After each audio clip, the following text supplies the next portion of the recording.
Chers correcteurs, bonjour. Dans cette vidéo, je vais vous présenter la tâche numéro 3 de l'unité 12, planification stratégique, qui consiste à, premièrement, utiliser les outils de modélisation pour élaborer des options stratégiques pour une organisation, développer une étude comparative afin de comprendre l'activité des organisations sur un marché, créer des options pour former la base de la future stratégie organisationnelle. Et puis, dans la suite logique de cette tâche, je vais aussi vous présenter dans la même vidéo la tâche numéro 4, qui consiste à proposer une structure adéquate pour un plan stratégique qui assure une participation appropriée de toutes les parties prenantes d'une organisation, développer des critères pour réviser les options stratégiques potentielles pour un plan stratégique, et construire un plan stratégique approuvé de tous et qui incluse les ressources nécessaires à sa réalisation.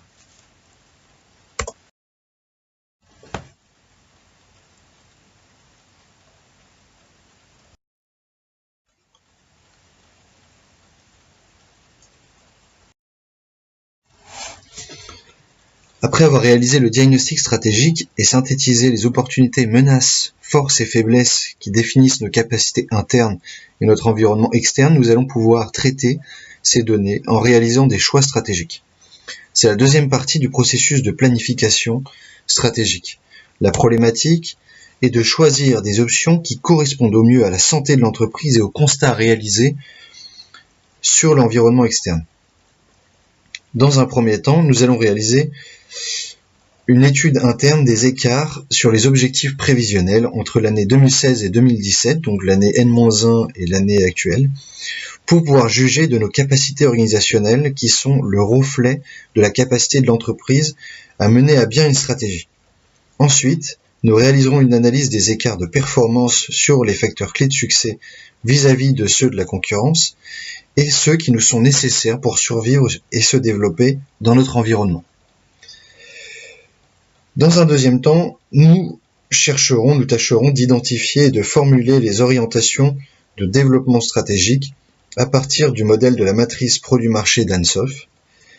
Puis nous établirons la stratégie de croissance associée et les modalités de développement.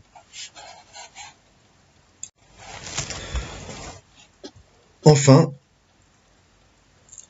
nous préciserons la stratégie générique de notre activité. Ensuite, une fois que nous aurions fait des choix d'options stratégiques visant à rendre notre entreprise plus compétitive et plus performante dans la gestion des opérations, notre problématique devient celle de s'assurer de la pertinence de nos choix, c'est-à-dire qu'il faut s'assurer selon des critères rigoureux si notre stratégie est capable de développer la performance de notre entreprise. De plus, définir avec clarté les ressources qui seront nécessaires à la mise en œuvre de la stratégie en présentant des comptes d'exploitation prévisionnels. Troisièmement, il sera nécessaire de déterminer avec clarté la manière dont les effets de la stratégie pourront être mesurés. Et enfin, il nous faudra construire une structure stratégique, finalement un scénario de mise en œuvre, en prenant en compte qu'il est nécessaire d'assurer l'adhésion de toutes les parties prenantes pour assurer le succès de notre nouvelle stratégie.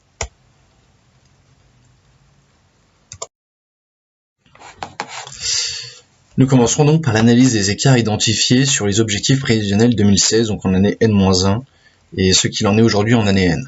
Dans l'entreprise, la gestion des opérations représente le système nerveux sur lequel se déploient les objectifs organisationnels. L'identification d'écarts entre ce qui est attendu par le management stratégique et ce qui est réellement effectif sur le terrain dévoile le niveau de maîtrise des opérations, soit leur capacité à intégrer de manière durable de nouvelles stratégies.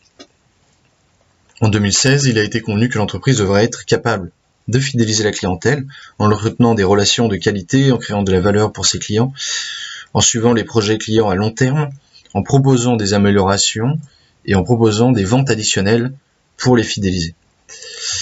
Et ceci afin de conserver des parts de marché, d'augmenter le chiffre d'affaires par la fidélisation et d'accroître la valeur des clients et aussi de réduire les coûts de prospection, notamment les coûts commerciaux. Il a été aussi convenu l'augmentation de l'acquisition, en augmentant les opérations commerciales, en ciblant davantage les cibles sur le marché, en diversifiant les canaux de prise de contact, en maîtrisant parfaitement les offres. Ceci afin d'augmenter les parts de marché et d'augmenter le chiffre d'affaires. Il a aussi été convenu dans la stratégie énoncé en 2016 de satisfaire les clients en prenant en compte les besoins, en proposant des solutions à forte valeur ajoutée et en intégrant la satisfaction client, donc l'orientation client à tous les niveaux des processus de l'entreprise, notamment les processus de réalisation. Et de réagir aussi rapidement en cas de non-conformité avec un service après-vente performant, afin de fidéliser, de réduire les coûts directs ou non de l'insatisfaction et de valoriser l'image de marque. De plus, il a été identifié la stratégie de satisfaire les collaborateurs en offrant de bonnes conditions de travail, en adaptant le style de management, en comprenant leurs attentes et objectifs, en communiquant efficacement avec eux en interne, en fournissant des moyens aussi de développement des compétences pour subvenir à leurs ambitions, en les motivant afin de les motiver et de les impliquer, de favoriser leur adhésion, leur productivité, de diminuer les coûts de remplacement aussi, et assurer la réponse aux besoins. Et enfin, il a été convenu que l'entreprise devait innover en favorisant la prise d'initiative, en stimulant la créativité des salariés par le management participatif, en poussant à l'amélioration continue et en anticipant les changements du marché, afin de valoriser l'entreprise, de conquérir de nouveaux marchés, d'anticiper les changements, d'acquérir des facteurs clés de succès puissants pour le positionnement et pour être compétitif, et aussi de valoriser l'image. Notre précédent diagnostic stratégique nous a malheureusement montré que notre stratégie établie en 2016 n'a pas été totalement intégrée par la gestion des opérations, et donc on est aujourd'hui face à un environnement externe qui pèse sur ces écarts. En effet, le tableau suivant va nous montrer les risques qui découlent des dysfonctionnements qui sont observés. Donc on a les dysfonctionnements de la difficulté et des maîtrises des offres par les commerciaux. Le risque de la difficulté à associer les besoins clients à une solution adaptée, et aussi la naissance d'un mal-être des collaborateurs du service commercial. La force commerciale est saturée. Impossible d'atteindre les objectifs d'augmentation de l'acquisition de 2016, en plus de la baisse de motivation due à cet effet. On a aussi une erreur et difficulté de retranscription de la recherche des besoins qui est présente. Donc une impossibilité de comprendre les besoins explicites et implicites qui peut amener une grande insatisfaction des clients. Alors ceci est dû aussi à au premier dysfonctionnement qui est la difficulté des maîtrises des offres. Il faut rappeler que nous sommes sur un secteur utilisant les nouvelles technologies, que ce n'est pas forcément, les commerciaux ne sont pas forcément formés de base à la vente de ces produits. On a aussi identifié qu'il y avait un manque de formalisation du suivi client. Donc on a une perte de temps dans la recherche de clients et des données inutilisables pour la fidélisation, car ce n'est pas organisé, ce n'est pas formalisé, il n'y a pas de politique de suivi claire. On a aussi une gestion des carrières inefficaces, qui risque de nous donner une insatisfaction des collaborateurs face à un manque de réponse à leurs ambitions et démotivation. De plus, les dysfonctionnements, les écarts identifiés montrent qu'il y a un manque de documentation des politiques et des processus, donc une influence négative sur la maîtrise de gestion des opérations et une difficulté à communiquer sur les priorités. On a un risque élevé de perte de la qualité et donc d'insatisfaction des clients et les conséquences associées. En dysfonctionnement, on va aussi avoir que l'amélioration continue n'est pas instaurée, une impossibilité de réduire les erreurs en mettant en œuvre des actions correctives immédiates, qui est due aussi au manque d'autonomie qui est laissé aux managers de service, notamment dans les processus de réalisation.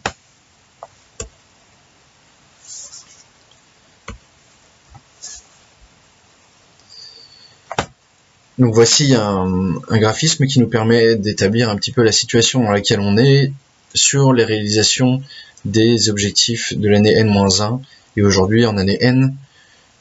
Voici l'étendue de l'avancement de ces objectifs. Donc on va avoir une fidélisation de la clientèle qui n'est pas à son niveau, une augmentation de l'acquisition à cause de la saturation du service commercial qui est à 0%, donc on ne peut plus augmenter. Une satisfaction client qui est juste de 30%, ce qui n'est vraiment pas suffisant pour s'imposer sur le marché et pérenniser les activités. Et la satisfaction des collaborateurs qui est à 70%, car leurs initiatives sont généralement validées par la direction. Seulement il manque un 30% de politique de formation pour répondre aux ambitions des collaborateurs. et l'innovation n'est qu'à 40% et ne se solde que par des solutions améliorées offertes aux clients grâce à des idées de nos techniciens, développeurs et web designers.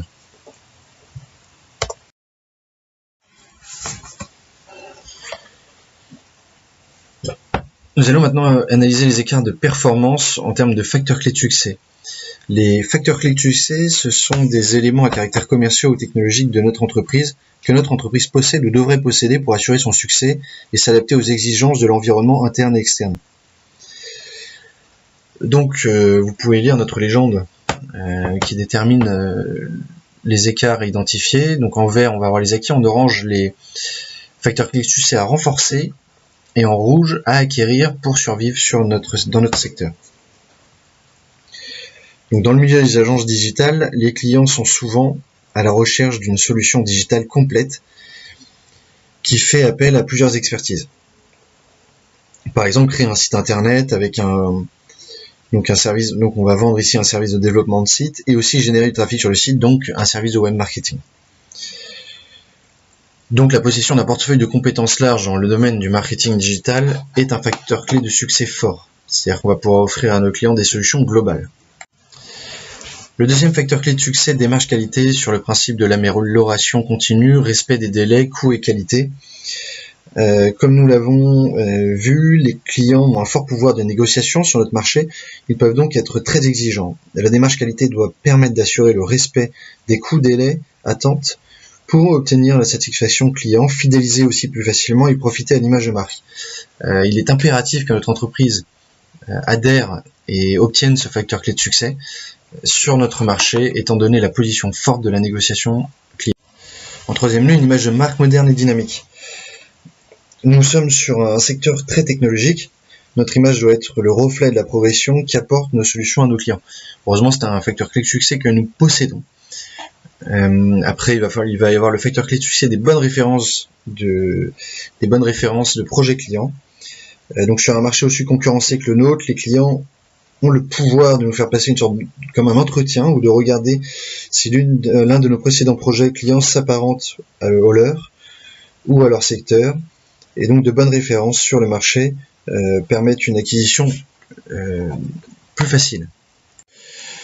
L'entretien d'une veille concurrentielle et technologique et législative. Donc comme nous l'avons vu dans notre analyse Pestel et dans notre analyse de concurrence, la mise en place d'une veille concurrentielle est non négligeable pour être certain de s'adapter au marché et surtout pour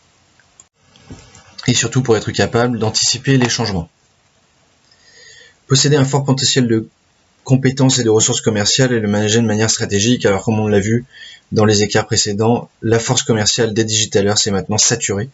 Donc il va être très difficile de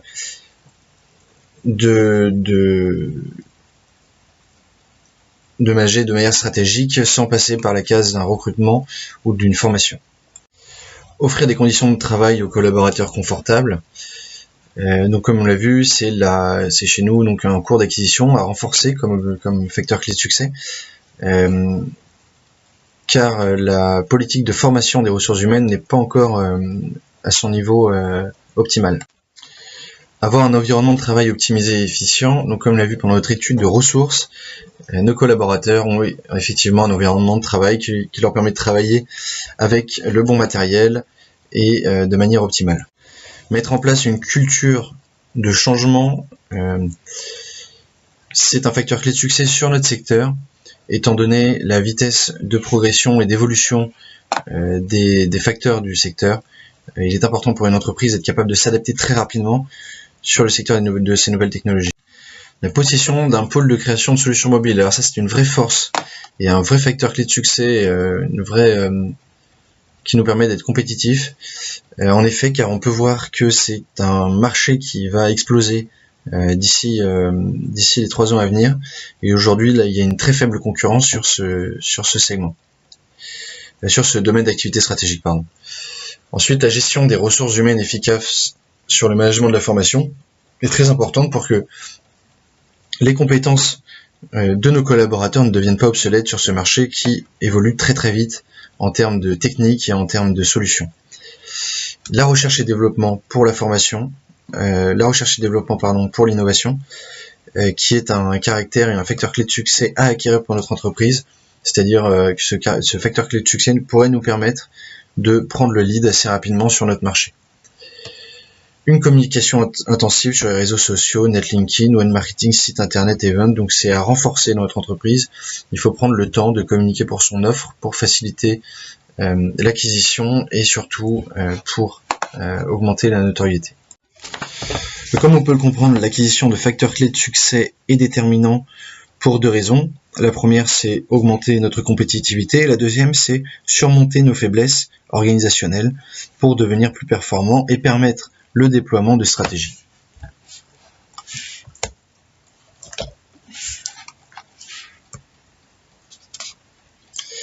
Donc voici l'état aujourd'hui des facteurs clés de succès. Donc comme on l'a vu, on en avait certains qui étaient en cours d'acquisition et d'autres à acquérir.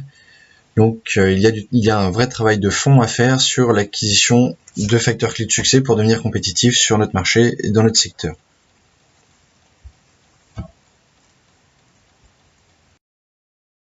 Nous allons passer à présent à l'élaboration des options stratégiques qui découlent de notre analyse du diagnostic stratégique que nous avons élaboré précédemment.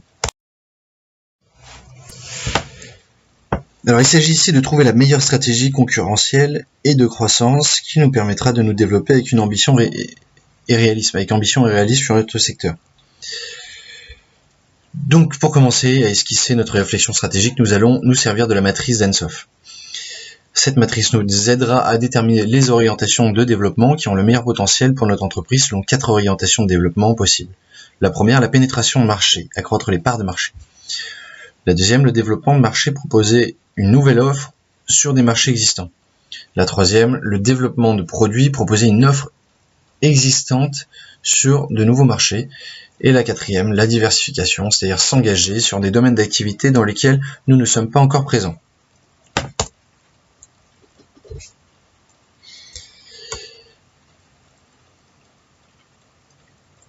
Alors pour notre part, nous orientons nos choix stratégiques vers le développement d'une stratégie de pénétration de marché pour gagner des parts de marché et augmenter nos recettes. Nous sommes conscients que cela implique de gros investissements en communication et en force commerciale pour notre société. Notre orientation inclut cependant une dimension stratégique supplémentaire qui correspond à cibler de manière plus efficace les segments aux attraits convenables et à l'intensité concurrentielle acceptable.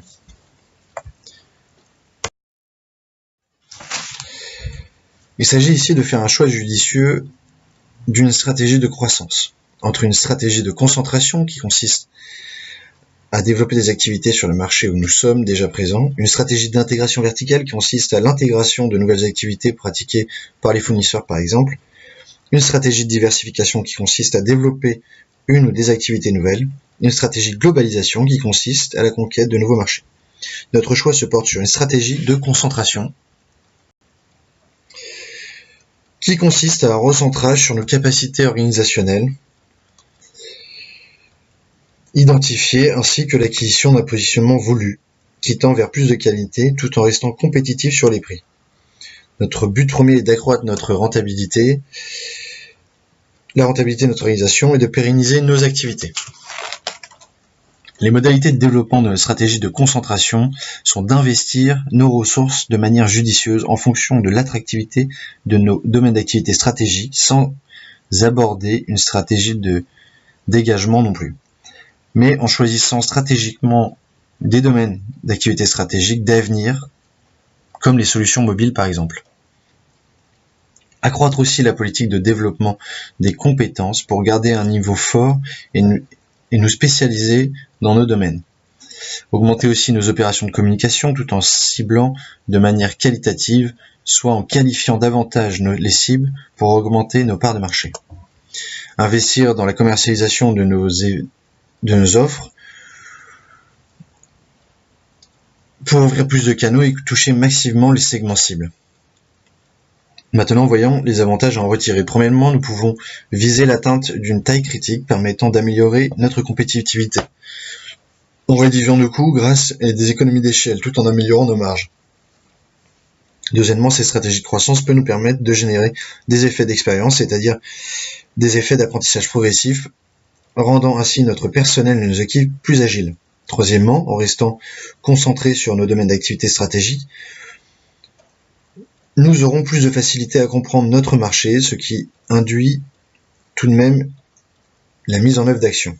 Quatrièmement, l'avantage indéniable de pouvoir générer une culture forte en repensant les règles de fonctionnement et en y incluant des systèmes de management de la qualité notamment, et aussi des valeurs communes et en fédérant dans la spécialisation des équipes.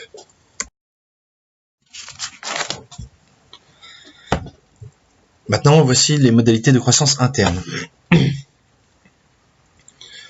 Pour croître, notre entreprise a besoin de viser l'excellence opérationnelle et donc d'acquérir des capacités immatérielles comme la mise en œuvre d'une démarche de qualité, la formation, la motivation et l'implantation de politiques de ciblage et de positionnement clairs, définis et surtout formalisés.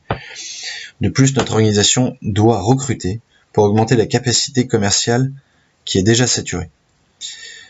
Les modalités de croissance interne visent à l'amélioration des capacités de l'entreprise et à la transformation de faiblesses en force, comme à l'acquisition de facteurs clés de succès.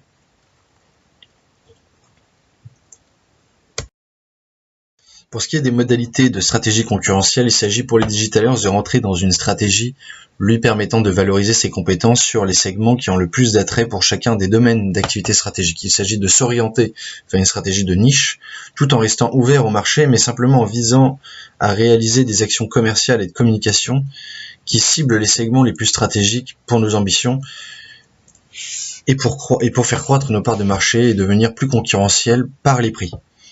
Donc les segments stratégiques sont ceux que nous avons identifiés par notre segmentation de marché et sur lesquels il y a un attrait moyen ou fort et une concurrence faible.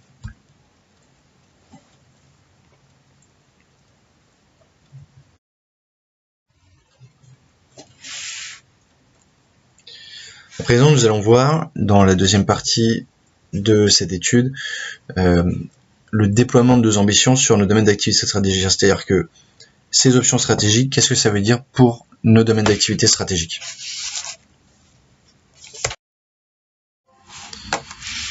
Alors prenons un exemple ici pour un mix marketing prévisionnel.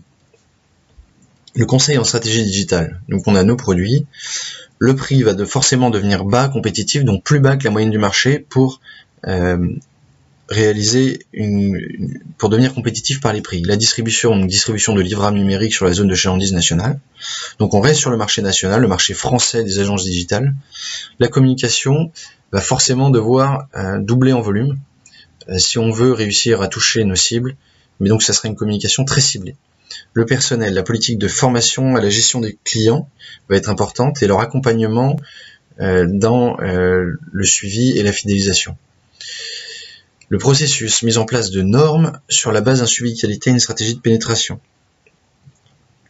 Donc ici, on va chercher à vendre le plus possible, tout en visant aussi la qualité de nos prestations pour garder une notoriété positive, une image de marque positive, et surtout fidéliser nos clients pour réduire nos coûts de prospection.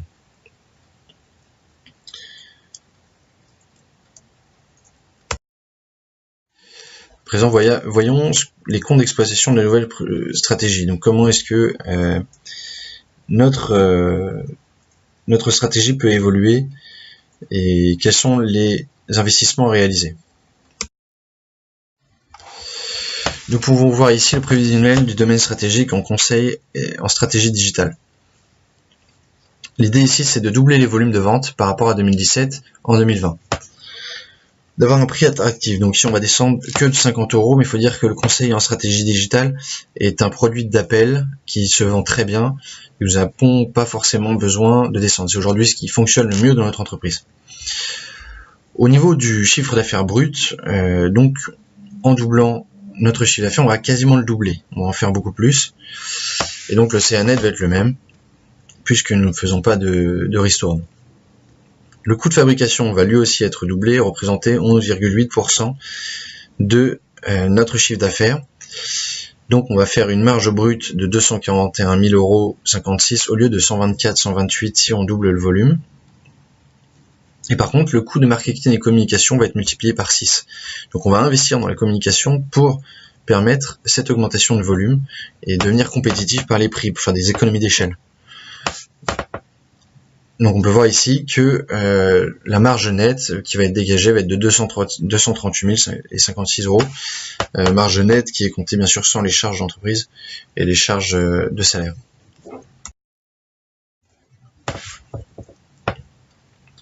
Le service en web marketing, donc c'est à peu près le même cas de figure que le domaine d'activité stratégique que nous venons de voir, sauf qu'ici on va multiplier par 1,5. Puisque ça reste un service plus spécifique déjà que le conseil en stratégie. Donc on va essayer d'avoir des objectifs réalistes. En compétitivité, on va descendre nos prix de 100 €, ce qui va tout de même augmenter notre marge à la fin, tout en réalisant des investissements dans le marketing et la communication, donc de 5 000 € au lieu de 2 000 €, donc en multipliant par 2,5. Le prévisionnel de la création de refonte de site web. Donc ici, on va essayer d'augmenter en volume, de multiplier par 1,2 le volume de réalisation.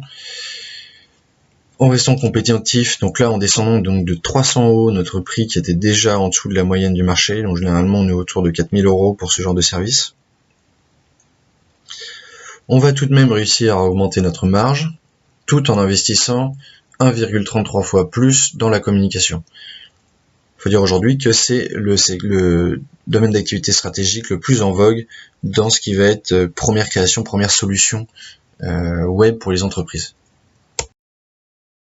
La création d'applications mobiles. Alors là, on va voir un petit cas de figure différent parce que c'est le facteur clé de succès de notre entreprise. C'est le produit aujourd'hui à mettre en avant pour prendre le coche du marché qui va commencer à se développer sans doute à une vitesse incroyable.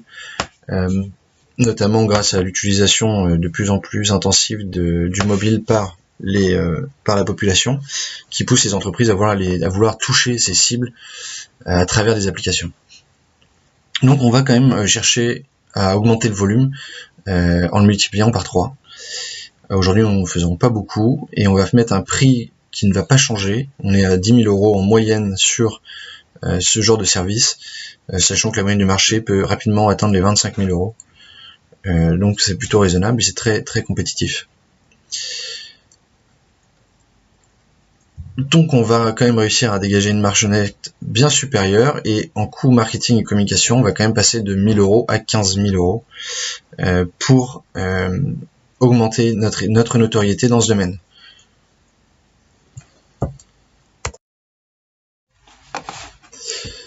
La création web design. Donc voilà un domaine stratégique encore avec une particularité, c'est que nous avons choisi d'investir dans les domaines d'activité pertinents, les domaines d'activité d'avenir. Et la création web design est en train de ralentir, le marché est mature et donc ce service n'a pas aujourd'hui d'avenir forcément glorieux. Donc nous avons décidé de laisser tout tel quel et de ne pas toucher à ce service, de le laisser continuer à fonctionner comme il fonctionne aujourd'hui, tout en espérant trouver une solution si jamais ça empirait, mais aujourd'hui il fonctionne tout de même, on dégage une marge, et donc c'est réalisable. On va quand même investir 1 500 € de plus dans le coût marketing com pour essayer de vendre des prestations. À la mesure des effets de la stratégie. Comment on va pouvoir mesurer l'impact de nos stratégies? Donc on a ici une première stratégie de pénétration qui va pouvoir être mesurée par le taux de pénétration par domaine d'activité stratégique, soit l'occupation du marché de chaque domaine. Puis nous avons une stratégie de concentration, donc on pourrait mesurer le taux de conversion par segment, parce qu'on va à la fois se concentrer sur l'opérationnel pour acquérir l'excellence opérationnelle, mais aussi déployer nos domaines d'activité stratégique sur des segments aux attraits intéressants et à la concurrence faible. Et notre stratégie de croissance interne, on va pouvoir mesurer la productivité, mesurer la commercialisation et mesurer la qualité. Puis, enfin, notre stratégie concurrentielle peut faire l'objet d'un reporting régulier sur le comparatif des parts de marché.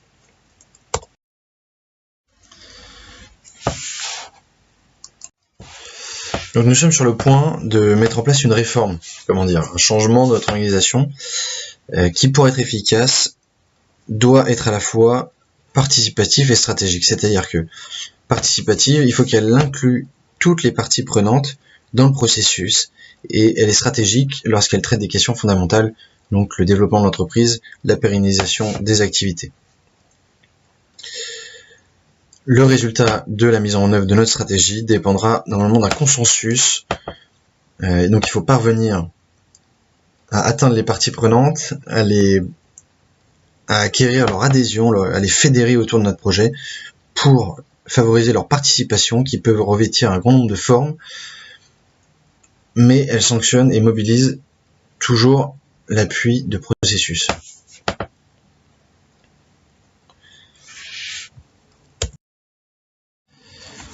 Donc voici le scénario de la mise en œuvre de notre stratégie. Ça peut paraître assez impressionnant, mais finalement, si on commence par le bas, je vais pouvoir vous expliquer. Donc dans l'axe apprentissage, on va commencer par donner l'occasion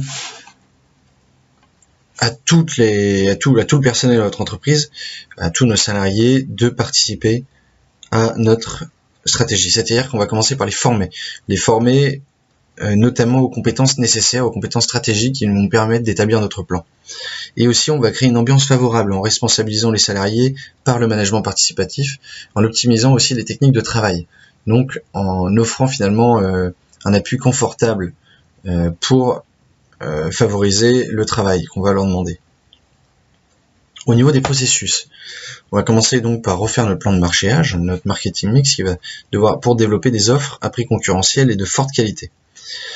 La gestion client, donc, qui va être permise par notamment la formation des salariés aux techniques de relation client, prospection, suivi client, va pouvoir être orienter les processus vers le client, qui va nous pouvoir aussi de comprendre et d'anticiper les besoins des clients.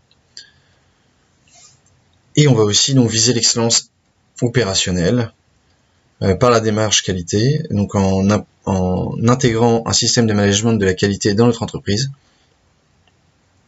en répondant aussi aux besoins des ressources humaines, donc comme on dit, pour créer une ambiance favorable. On reste dans l'optique de fédérer nos ressources autour de notre projet, mais même autour de leur travail quotidien. Et on va chercher l'alignement donc de l'opérationnel avec la stratégie. Donc on va chercher le consensus qui nous permettra de réaliser notre stratégie avec performance et efficacité. Donc l'idée, si on reprend à gauche ici pour l'axe client, est de proposer au client une offre à un prix juste et abordable, donc devenir plus compétitif. D'offrir aux clients aussi des conseillers compétents, donc notamment grâce, si on descend en bas et qu'on suit les flèches, aux compétences stratégiques et à la gestion client, et de générer en générant l'excellence opérationnelle, d'offrir des services de qualité. Et donc ces trois éléments vont converger vers la satisfaction client et nous permettre de satisfaire nos clients. De viser on va donc viser un positionnement par les coûts et la qualité. Donc en axe financier, cela va se traduire par une compétitivité par les prix qui va nous permettre de gagner en part de marché, notamment en ciblant des niches. C'est-à-dire pourquoi s'attaquer à une montagne lorsqu'on peut défricher quelques collines. Donc ce qui va nous permettre une croissance du chiffre d'affaires et une augmentation des performances des digitalers de notre entreprise. Et ensuite, si nous reprenons à droite, en offrant une ambiance favorable et l'excellence opérationnelle et en répondant aux besoins des ressources humaines, on va réussir donc à générer l'excellence opérationnelle qui va nous permettre de mieux maîtriser nos coûts et délais, de réduire les coûts de la non-qualité qui peuvent être assez énormes, surtout pour une entreprise de la taille de la nôtre, et ce qui va nous permettre d'assurer la qualité de la gestion des opérations, d'augmenter la productivité en éliminant toutes les causes de perte de temps et de perte d'énergie, et ce qui va nous permettre finalement d'accroître la rentabilité, donc la performance digitalaire, c'est d'acquérir une performance durable.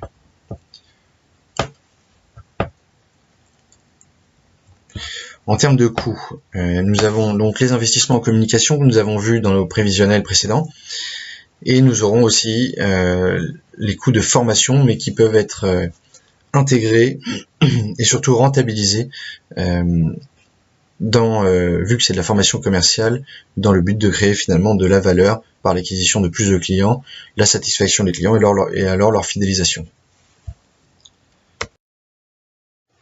Je vous remercie pour votre écoute.